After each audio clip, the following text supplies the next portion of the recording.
ভাইরা আমার, আমাদের এই প্রিয় স্বদেশে ছোট্ট একটা জায়গা, নানান মতের মানুষ, নানান পথের মানুষ আমরা থাকি, এত চিন্তার মানুষ আছি। এই যে এই মাহফিলে আমরা এত মানুষ আছি, আমাদের মধ্যেও সবাই কি সব বিষয়ে একমত আছি? অনেক বিষয় আমাদের মধ্যে ভিন্নমত আছে না? কিন্তু ভিন্নমত থাকা সত্ত্বেও কিছু বিষয়ে এক, আমাদের আল্লাহ এক। কোনো ভিন্নমত আছে? আমাদের রাসূল সাল্লাল্লাহু আলাইহি ওয়াসাল্লাম, আমাদের কোরআন, আমাদের হাদিস, আমাদের ঐক্যের যে জায়গাগুলো, সেগুলো যদি একটা একটা করে আমরা তালিকা করি, আমরা দেখব মতপার্থক্য যদি আমাদের একজনের সাথে অন্যজনের 10টা 20টা বা 50টা বিষয় হয়, মতৈক্য রয়েছে আমাদের তার চাইতে বহুগুণ বেশি। আপনার সাথে আমার যদি 2, 4, 5, 10টা বিষয়ে মতপার্থক্যের কারণে আপনি আমার থেকে দূরে যাওয়াটা গুরুত্বপূর্ণ মনে করেন, জরুরি মনে করেন, তাহলে শত শত বিষয়ে যে আমরা একমত আছি, সেই কারণে কেন আমরা একে অন্যের কাছে আসতে পারছি না? ভাইরা আমার, আজ গোটা পৃথিবীতে আমরা মুসলমানরা যতটা পিছিয়ে আছি, যতটা দুর্বল আছি, বিভিন্ন জায়গায় জায়গায় আজ আমাদের মুসলমানদের উপরে যে নির্যাতন এবং জুলুম চলছে, আমাদের বিরুদ্ধে যে মিথ্যা প্রপাগান্ডা চলছে, সারা পৃথিবীর যেদিকে তাকাবেন সবচেয়ে বেশি মায়ের আমরাই খাচ্ছি, আবার দুর্নামের ভাগীদারও আমাদেরকেই হতে হচ্ছে। এর অন্যতম বড় কারণ হলো আমাদের অনৈক্য, আমাদের বিভেদ, আমাদের মতো বিরোধ, আমাদের একে অন্যের বিরোধিতা করা। আজ এই প্রেক্ষাপটে অন্তত আমাদেরকে ঐক্যবদ্ধ হতে হবে, ঐক্যের গুরুত্ব আমাদেরকে অনুধাবন করতে হবে। আমাদের ঐক্যের যে ফর্মুলা ডক্টর আব্দুল্লাহ জাহাঙ্গীর রহমাল্লাহ দিয়ে গেছেন, সেটা মূলত তাঁর দেওয়া। তিনি নিজে এই ফর্মুলা দিয়েছেন কোরআন থেকে, তিনি এই ফর্মুলা দিয়েছেন প্রিয় নবী সাল্লাল্লাহু আলাইহি সাল্লামের হাদিস থেকে। প্রিয় ভাইরা আমার, আজ আমাদের জাতীয় সংকটে যখন আমাদের দেশকে, এদেশের মানুষকে বিশ্ব দরবারে আমাদেরকে অসহিষ্ণু হিসাবে, আমাদের মধ্যে সম্প্রীতির অভাব আছে এই হিসেবে যখন চিত্রায়িত করার অপচেষ্টা করা হচ্ছে, আমরা যারা মুসলমান আছি, সংখ্যায় যারা আমরা এদেশের নাগরিকদের মধ্যে বেশিরভাগ আমরা মুসলমান আছি, আমাদের দায়িত্ব হয়ে গেছে বিশ্বকে দেখিয়ে দেওয়া যে আমরা ভিন্ন মতের মানুষদের প্রতি আমাদের সহিষ্ণুতা, আমাদের ধৈর্যশীলতার যে দৃষ্টান্ত স্থাপন করতে পারি। সভ্য পৃথিবীর বহু দেশ আছে যারা রীতিমতো আমাদেরকে সবক দেয়, সংখ্যালঘুদের অধিকারের কথা স্মরণ করায় দেয়। তাদের চাইতে আল্লাহ তাআলা আমাদেরকে সহিষ্ণুতা, ধৈর্যশীলতার ক্ষেত্রে অন্তত এক ধাপ হলেও এগিয়ে রেখেছেন, আলহামদুলিল্লাহ। আপনারা দেখেছেন বিগত আমলের শেষের দিকে ফরিদপুরের একটা সম্ভবত মসজিদ নির্মাণকে কেন্দ্র করে বা কোন একটা স্থাপনাকে নির্মাণকে কেন্দ্র করে দুজন শ্রমিক, তাদেরকে অন্য ধর্মাবলম্বী একজন তথাকথিত জনপ্রতিনিধি নির্মমভাবে একটা প্রপাগান্ডা ছড়িয়ে গণপিটুনি দিয়ে একরকম তাদেরকে নির্মমভাবে হত্যা করা হলো। সেই ঘটনায় আপনারা লক্ষ্য করেছেন, আপনাদের মনে থাকার কথা, সারা দেশে ওলামা একরাম এই রকম দায়িত্বশীলতার পরিচয় দিয়েছেন যে ওই ঘটনার জেরে পাল্টা হামলা, দাঙ্গা, কোন প্রকার অশান্তি এদেশের মাটিতে চুল পরিমাণ হতে দেন নাই ওলামা একরাম। শক্ত হাতে ঢাকা থেকে আমার মনে আছে দায়িত্বশীল ওলামা একরামের একটার পর একটা প্রতিনিধি দল এসেছেন, তারা স্থানীয় লোকদের সাথে বসেছেন, ভিজিট করেছেন এবং মানুষকে তারা শান্ত রেখেছেন। ওলামা একরাম যদি চুল পরিমাণ একটু ইন্ধন দিয়ে দিতেন তাহলে মেসাকার হয়ে যেত। আপনারা দেখেছেন কয়েকদিন আগে তরুণ আইনজীবী সাইফুল ইসলাম আলিফকে নির্মমভাবে দিনের আলোতে অত্যন্ত নৃশংসভাবে তাকে হত্যা করা হলো। সাধারণ মুসলমানরা জানেন, মুসলমান হওয়ার কারণে, দ্বীনি চেতনার কারণে তার পেশাগত দায়িত্ব পালন করতে গিয়ে তাকে এই নির্মম খুনের শিকার হতে হলো। এত বড় একটা ঘটনার পর আপনারা দেখেছেন এদেশের সর্বোচ্চ পর্যায় থেকে নিয়ে একেবারে রুট লেভেল পর্যন্ত ওলামা একরাম সর্বসাধারণকে শান্ত থাকতে বলেছেন। এরকম একটা পরিস্থিতি যেখানে ক্ষোভে ফুসে উঠছে মানুষ, সেখানে ওলামা একরাম মানুষকে শান্ত থাকার কথা বলেছেন। এবং ওলামা ইকরামের আহ্বানে সাড়া দিয়ে সারা দেশে আলহামদুলিল্লাহ একটি চুল পরিমাণ অনাকাঙ্ক্ষিত ঘটনা ঘটেছে বলে কেউ দেখাতে পারবে না। ভাইরা আমার, এদেশের মুসলমানরা তাদের ধৈর্য, ধর্মীয় সম্প্রীতির ক্ষেত্রে তাদের সহিষ্ণুতার যে পরীক্ষা, এই পরীক্ষায় একবার দুইবার নয়, শত শতবার উত্তীর্ণ হয়েছে। তারপরে এক শ্রেণী মানুষ আপনাদেরকে দোষারোপ করার, আমাদেরকে দোষারোপ করার চেষ্টা করে। এই জন্য আমাদের দায়িত্বশীলতা অনেক বেড়ে যায়। আল্লাহ রাব্বুল আলামিন কোরআনে হাকিমে আমাদেরকে সেই দর্শন দিয়েছেন, যে দর্শনে আমরা আমাদের বিশুদ্ধ আকীদা, তাওহীদের বিশ্বাসের কথা প্রচার করব, সেটাকে নিজেদের মধ্যে ধারণ করব। আমাদের আকীদা, আমাদের মানহাজ, আমাদের বিশ্বাস, আমাদের ঈমানের মধ্যে চুল পরিমাণ আমরা ছাড় দেব না, কম্প্রোমাইজ করব না। কিন্তু একই সাথে যারা ভিন্ন মত পোষণ করছেন, যারা অন্য ধর্মাবলম্বী আছেন, তাদেরকেও আমাদের আকীদা, আমাদের বিশ্বাস গ্রহণ করতে, ধারণ করতে আমরা বাধ্য করব না। কারণ আমরা সেই ধর্মের অনুসারী যেই ধর্ম বলেছে লা ইকরাহা ফিদ্দীন, লা ইকরাহা ফিদ্দীন। ধর্ম গ্রহণ করার ক্ষেত্রে কোনো বাড়াবাড়ি করা, জবরদস্তি করা যাবে, কোনো জবরদস্তি করে কাউকে কোনো ধর্ম গ্রহণ করানো যাবে না। আমরা সেই নবীর উম্মত, যেই নবী মক্কা বিজয়ের পর মক্কার মুশরিক সহ সর্বস্তরের মানুষকে বলেছেন, ইযহাবু আনতুমুত তুলাকা লা তাসরিবা আলাইকুমুল ইয়াউম, যাও আজ তোমরা সবাই মুক্ত, কোনো প্রতিশোধ গ্রহণ করা হবে না। আমরা সেই নবীর উম্মত, যে নবী আমাদেরকে সহনশীলতা শিক্ষা দিয়েছেন। অতএব আমরা সব সময় লক্ষ্য রাখব যে এদেশের কোনো অন্য ধর্মাবলম্বীরা তাদের ধর্ম পালন করতে গিয়ে কোনো প্রকার বাধার সম্মুখীন হবে না। আমরা আমাদের তাওহীদে বিশ্বাসী থাকব, তাওহীদের প্রচার করব, তাতে কোনো কার্পণ্য করব না। শিরক থেকে একজন মুসলমান কোরআনের নির্দেশের কারণে, নবী সাল্লাল্লাহু আলাইহি সাল্লামের নির্দেশের কারণে তিনি শত সহস্র মাইল যোজন দূরে তিনি থাকবেন, তার আকীদা মানহাজকে তিনি পরিচ্ছন্ন পবিত্র রাখবেন। কিন্তু একই সাথে অন্য ধর্মের মানুষকে কখনো আমাদের ধর্ম গ্রহণ করতে আমরা যেরকম বাধ্য করব না, তাদের ধর্ম পালনেও তাদেরকে আমরা বাধা দিব না। ইসলাম আমাদেরকে বাড়াবাড়ি করতে বলে না, ছাড়াছাড়ি করতেও বলে না। ইসলামের মতো এই সুমহান জীবন দর্শন, এটি যদি পৃথিবীর কোন সমাজে প্রতিষ্ঠিত থাকে, সেই সমাজের মুসলিমরা তো বটেই, অন্য ধর্মাবলম্বীরাও নিরাপদে থাকবে। কারণ নবী করিম সাল্লাল্লাহু আলাইহি সাল্লাম একজন জিম্মি অমুসলিমকে যদি কেউ অন্যায়ভাবে হত্যা করে, ওই ব্যক্তি জান্নাতের ঘ্রাণও পাবে না। সে ঐতিহাসিক বক্তব্য নবী সাল্লাল্লাহু আলাইহি সাল্লাম দিয়েছেন, তার হাদিসে আছে। অতএব আমাদের মুসলমানদের সহনশীলতা আর ধৈর্যশীলতা, এটা গোটা পৃথিবীর মানুষের কাছে শত শতবার, হাজারোবার পরীক্ষিত এবং প্রমাণিত হয়েছে। আল্লাহ রাব্বুল আলামিন আমাদের এই সুনাম, আমাদের এই ঐতিহ্য, আমাদের এই সুখ্যাতি, কোরআন এবং হাদিসের এই শিক্ষাকে আমাদের জীবনে আল্লাহ তাআলা ধারণ করার তৌফিক নসিব করুন। ভাইরা আমার, আমাদের সমাজে আমরা দেখি কিছু মানুষ অন্য ধর্মাবলম্বীদের প্রতি তারা তথাকথিত সম্প্রীতি দেখাতে গিয়ে তাদের ঈমান, তাদের আকীদা, তাদের বিশ্বাসকে তারা কোরবান করে দেয়, সেগুলোকে তারা শেষ করে ফেলে। আবার অনেকে আছেন যারা হয়তো বাড়াবাড়িতে লিপ্ত। আল্লাহ রাব্বুল আলামিন আমাদেরকে যে সিরাতে মুস্তাকিম দিয়েছেন, সেখানে না বাড়াবাড়ির কোনো সুযোগ আছে, না ছাড়াছাড়ির কোনো সুযোগ আছে। আমরা মুসলমানরা যদি কোরআন এবং হাদিসের উপরে অটল অবিচল থাকি, মুহাম্মদ সাল্লাল্লাহু আলাইহি সাল্লামের জীবন দর্শনের উপরে যদি আমরা প্রতিষ্ঠিত থাকি, তাহলে এই গোটা পৃথিবী শান্তিতে পরিপূর্ণ হয়ে যাবে। মুসলমানরাই শুধু শান্তিতে থাকবে না, অন্যরাও নিরাপদে থাকবে, কেউ কাউকে ডিস্টার্ব করবে না। আমরা সেই নবীর উম্মত, যেই নবী মক্কা বিজয়ের পর মক্কার মুশরিকদেরকে ইসলাম গ্রহণ করতে বাধ্য করেননি, জোর করেননি, জবরদস্তি করেননি। মদিনায় আসার পর যখন মদিনা রাষ্ট্র গঠন করেছেন, সেখানকার ইহুদিদেরকেও ইসলাম গ্রহণ করতে বাধ্য করেননি। আমরা সেই দিনের অনুসারী, যে দিন আমাদেরকে সবচেয়ে বেশি সহনশীলতা শিখিয়েছে। আল্লাহ তাআলা আমাদের সবাইকে আমাদের জীবনের সব ক্ষেত্রে এই সহনশীলতাকে ধরে রাখার তৌফিক নসিব করুন। ভাইরা আমার, আমাদের মুসলমান হিসাবে আমাদের মধ্যেও নানা ছোটখাটো বিষয় নিয়ে মত পার্থক্য আছে, বড় কোনো বিষয়ে মত পার্থক্য নেই।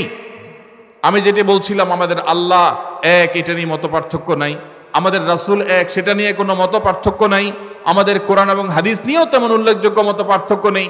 5 ওয়াক্ত নামাজ আল্লাহ ফরজ করেছেন, সেটা নিয়েও মত পার্থক্য নেই। আরকানে ইসলাম নিয়েও মত পার্থক্য নেই। আরকানে ঈমান নিয়েও মত পার্থক্য নেই। আমাদের মত পার্থক্য যেগুলো আছে সেগুলো খুব ছোটখাটো বিষয়।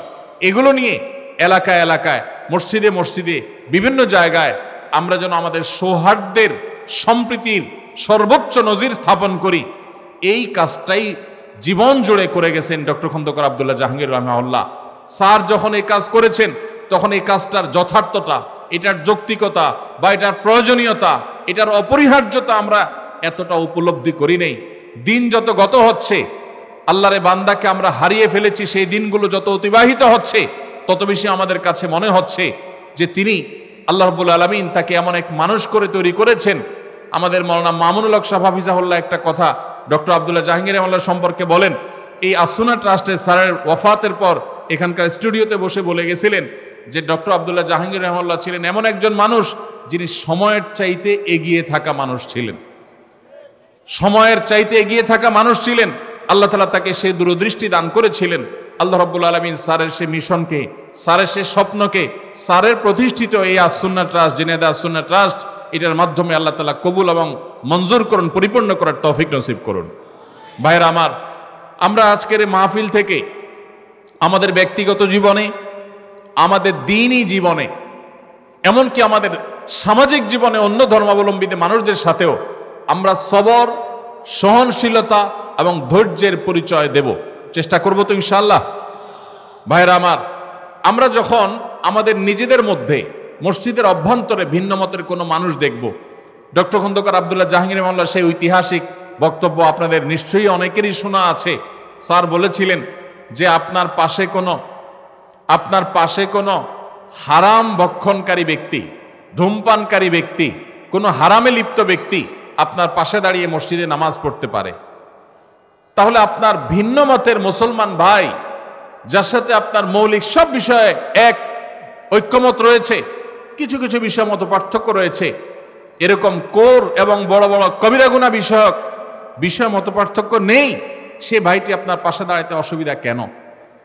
স্যার আরেকটা এক্সাম্পল আপনাদের মনে পড়ে, তিনি বলতেন যে আমরা যখন মসজিদে নামাজে দাঁড়াই, জামাত ইসলামের ভাই, চরমনায় পীর সাহেবের মুরিদ ভাই, ফুরপুরা পীর সাহেবের মুরিদ ভাই, আহলে হাদিস ভাই, হানাফি ভাই, বিভিন্ন মতের মানুষ যখন আমরা পাশাপাশি কাঁধে কাঁধ মিলিয়ে দাঁড়াই, আমাদের ভিন্ন ভিন্ন চিন্তা সত্ত্বেও আমরা নামাজের কাতারে ভিন্ন কাতার করি না, আমরা কাঁধে কাঁধ মিলিয়ে দাঁড়াই, তাহলে নামাজের বাহির হয়ে, মসজিদ থেকে বের হয়ে কেন আমরা একে অন্যকে শত্রু মনে করি? আমরা অবশ্যই, আমি যেটাকে আল্লাহ তাআলা আমাকে যে আকলে সালিম দিয়েছেন, এটা দিয়ে আমি কোরআন এবং হাদিসের কষ্টি পাথরে হককে আমি খুঁজে বের করব, সত্যকে আমি অনুসন্ধান করব, সত্যের উপর আমি পরিচালিত হব, এতে কোনো সন্দেহ নেই।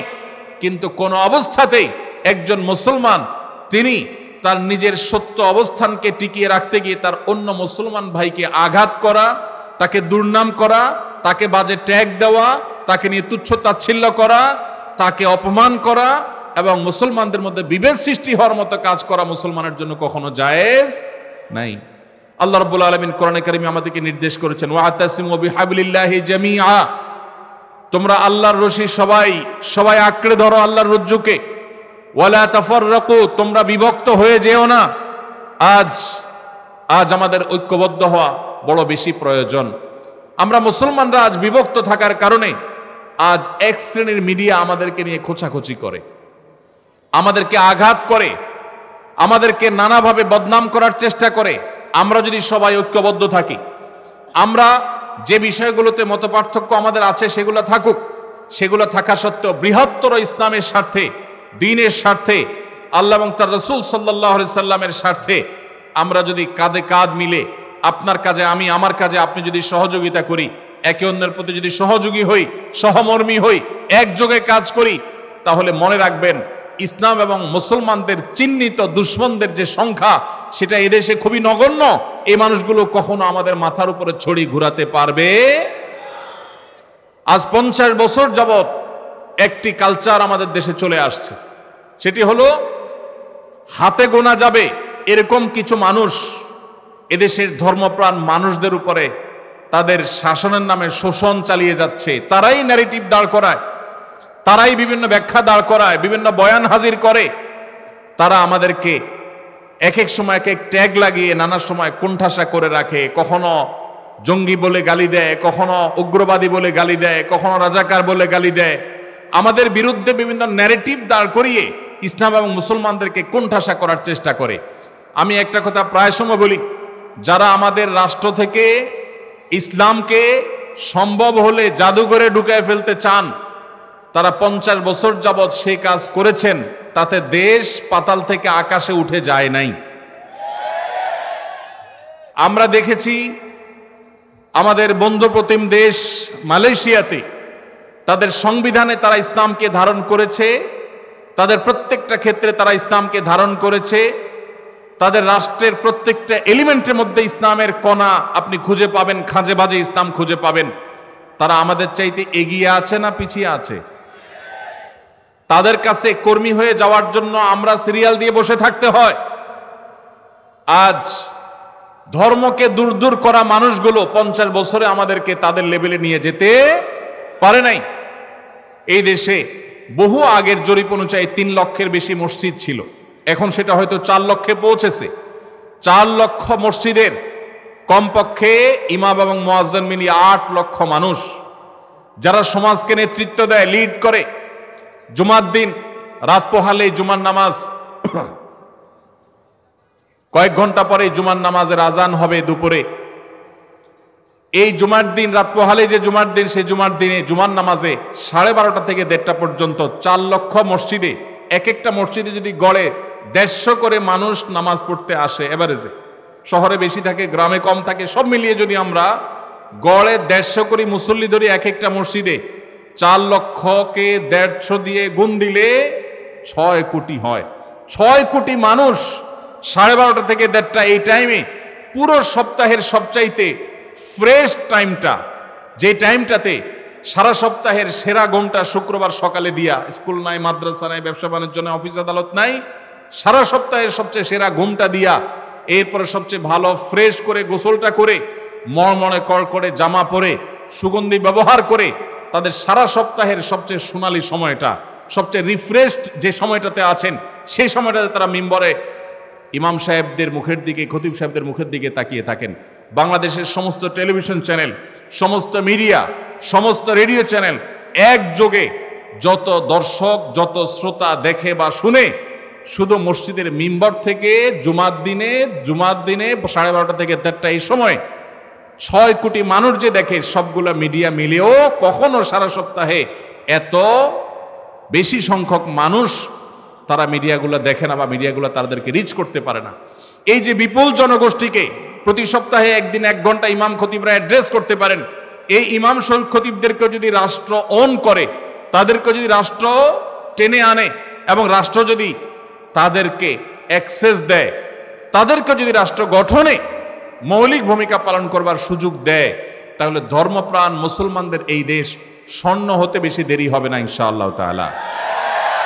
ওলামায়ে কেরামকে তাদের দায়িত্বটা যদি সঠিকভাবে পালন করতে দেওয়া হয়, এই দেশ থেকে দুর্নীতি জাদুঘরে চলে যাবে ইনশাআল্লাহ। আমরা আশা করব যে নতুন বাংলাদেশে আমরা যে বৈষম্যের শিকার, সংখ্যায় বেশি হয়েও মুসলমানরা আমরা কোণঠাসা, পত্রিকার পাতা খুললে মনে হবে আমরা সবচেয়ে বেশি দোষী, টেলিভিশনের দিকে তাকালে মনে হবে, নিউজের দিকে তাকালে মনে হবে যে আমাদের মুসলমানদেরই দোষ সবচাইতে বেশি। অথচ এই দেশে এই গত কিছুদিন আগে আপনারা দেখেছেন যে দুর্গা পূজার সময় এবং বিভিন্ন সময় 5ই আগস্টে আপনারা দেখেছেন শত শত হাজার হাজার মাদ্রাসার ছেলেরা, মসজিদ থেকে আমার মুসল্লি ভাইয়েরা, তারা বের হয়ে মন্দিরগুলো পর্যন্ত পাহারা দিয়েছেন। এত সহনশীলতা থাকা সত্ত্বেও আমাদেরকে যারা দুর্নাম করার চেষ্টা করে, এই শত্রুদের আমাদেরকে চিনে রাখতে হবে এবং এদের শত্রুতার ব্যাপারে আমাদেরকে সতর্ক থাকতে হবে। সীসা ঢালা প্রাচীরের মতো ঐক্য আমাদের মধ্যে গড়ে তুলতে হবে। আমাদের এই দেশকে কোনোভাবে আমরা দুর্নাম করার কোনো সুযোগ কাউকে দিতে চাই না। এজন্য আমরা ঐক্যবদ্ধ থাকবো ইনশাআল্লাহ। সবাই চেষ্টা করবো তো ইনশাআল্লাহ। আমরা মুসলমানরা আমাদের নিজেদের মত পার্থক্যগুলোকে মত বিরোধের পর্যায়ে নিয়ে যাব না, ঝগড়াঝাটি পর্যায়ে নিয়ে যাব না, আমরা সহনশীল থাকার চেষ্টা করব। ভাইরা আমার, মাসআলাগত বিষয়ে সাহাবায়ে কেরামের মধ্যেও ভিন্ন মত ছিল, মাসআলাগত বিষয়ে সাহাবায়ে কেরামের মধ্যে ইখতিলাফ ছিল, মতের ভিন্নতা ছিল, কিন্তু সেটা কখনো মতবিরোধের পর্যায়ে যায় নাই, সেটা কখনো দৃষ্টিকটু পর্যায়ে যায় নাই, সেটা কখনো আমাদের মতো গন্ডগোল ফাসাদ একজন আরেকজনকে ব্লেম করার মতো পর্যায়ে যায় নাই, আমরা সেই সাহাবীদের সন্তান। অতএব আমরা আমাদের মসজিদগুলোকে, আমাদের মাদ্রাসাগুলোকে, আমাদের দ্বীনি অঙ্গনগুলোকে সহনশীলতা দিয়ে সাজাবো, চেষ্টা করবো তো ইনশাআল্লাহ। আল্লাহ আমাদের সবাইকে সহনশীল থাকার তৌফিক দান করুন। আর আমাদের সবাইকে অন্য ধর্মাবলম্বীদের ব্যাপারে সহনশীল থাকতে হবে। আমাদের হিন্দু ভাইদেরকে আমি বলতে চাই, বৌদ্ধ এবং খ্রিস্টান ভাইদেরকে বলতে চাই, আপনাদেরকে যারা উস্কে দিচ্ছে, আপনাদেরকে যারা মায়া কান্না করে আপনাদেরকে নানাভাবে বিপদগামী করার চেষ্টা করছে, আপনাদেরকে মুখোমুখি দাঁড় করাচ্ছে মুসলমানদের, এরা আপনাদেরও শত্রু, আমাদেরও শত্রু। এরা এ দেশের শত্রু, এই মাটির শত্রু। এবং এরা কখনো আপনাদেরকে ধর্মীয় কারণে আপনাদের প্রতি সিম্পেথি দেখাচ্ছে না, এরা রাজনৈতিক কারণে আপনাদের প্রতি সিম্পেথি দেখাচ্ছে। অতএব আমাদের জায়গা থেকে আমাদের সতর্ক থাকতে হবে, কোনোভাবে আমাদের এদেশের সাম্প্রদায়িক সম্প্রীতির যে উজ্জ্বল অতীত আছে, ঐতিহ্য আছে, এই ঐতিহ্যকে কখনো কালিমা লেপন করতে দেওয়া। এদেশের হিন্দু, খ্রিস্টান, বৌদ্ধ তারা তাদের ধর্মীয় কাজ পালন করবে, সেখানে কেউ কোনো নামধারী মুসলমানও কেউ সেখানে বাজাতে যাবে না, যদিও মুসলমানরা যায় না। আল্লাহ তাআলা আমাদের সবাইকে, আমাদের প্রত্যেকের যার যার জায়গা থেকে দায়িত্বশীলতার পরিচয় দেওয়ার তৌফিক দান করুন। আজ জাতীয় ঐক্যের যে ডাক দেয়া হচ্ছে, এই ডাক শুনে বারবার কেন ডক্টর খন্দকার আব্দুল্লাহ জাহাঙ্গীর রহমাহুল্লাহর কথা মনে পড়ে? কারণ স্যার রহিমাহুল্লাহ সেই মানুষ ছিলেন, যেই মানুষ এদেশের মুসলমানদের মধ্যে যে ছোটখাটো বিভক্তি বা অনৈক্য আছে সেগুলা দূর করার জন্য রাত দিন সারাক্ষণ তিনি পরিশ্রম করে গেছেন। তিনি এদেশের প্রমিনেন্ট ওলামায়ে কেরামদেরকে বিভিন্ন সময় একত্র করেছেন এবং তাদের মধ্যকার দূরত্ব কিভাবে কমানো যায় তার জন্য তিনি সচেষ্ট ছিলেন এবং তিনি চেষ্টা করেছেন। আল্লাহ রাব্বুল আলামিন স্যারের এই কবরকে নূরে নূরান্বিত করে দিন এবং স্যারের এই প্রতিষ্ঠানকে আল্লাহ রাব্বুল আলামিন ভরপুর কামিয়াব এবং কবুল করবেন, আমিন। ভাইরা আমার, রাত অনেক হয়েছে, আমি খুব বেশি কথা বলবো না, আগেই বলেছি। আপনাদের কিছু প্রশ্ন আছে এবং আমার কিছু আরজি আছে। আমি শুধুমাত্র আমার এই সংক্ষিপ্ত কয়েক মিনিটের বক্তব্যে যে আরজিটা আপনাদের কাছে রাখতে চাই সেটা হলো, আমাদেরকে সবর এবং ধৈর্যের পরীক্ষা উত্তীর্ণ হইতে হবে। ধর্মীয় কারণেও যদি আপনি ধৈর্য হারা হয়ে যান, সওয়াবের পরিবর্তে গুনাহগার আপনি হবেন। আর যদি আপনি ধৈর্য ধারণ করতে পারেন, নিজেকে সংবরণ করতে পারেন, সহনশীল হইতে পারেন, তো মনে রাখবেন আল্লাহ রাব্বুল আলামিন কোরআনে কারিমে বলেছেন, ইন্নামা ইউওয়াফাস সাবিরুনা আজরাহুম বিগাইরি হিসাব। যারা ধৈর্যশীল তাদের হিসেব ছাড়া আল্লাহ রাব্বুল আলামিন বিনিময় দিবেন। কি ছাড়া বিনিময় দিবেন? হিসেব ছাড়া বিনিময় দিবেন। আল্লাহ রাব্বুল আলামিন আমাদের সবাইকে ধৈর্যের সর্বোচ্চ পরাকাষ্ঠা প্রদর্শন করার তৌফিক দান করুন। সবাই চেষ্টা করবো তো ইনশাআল্লাহ।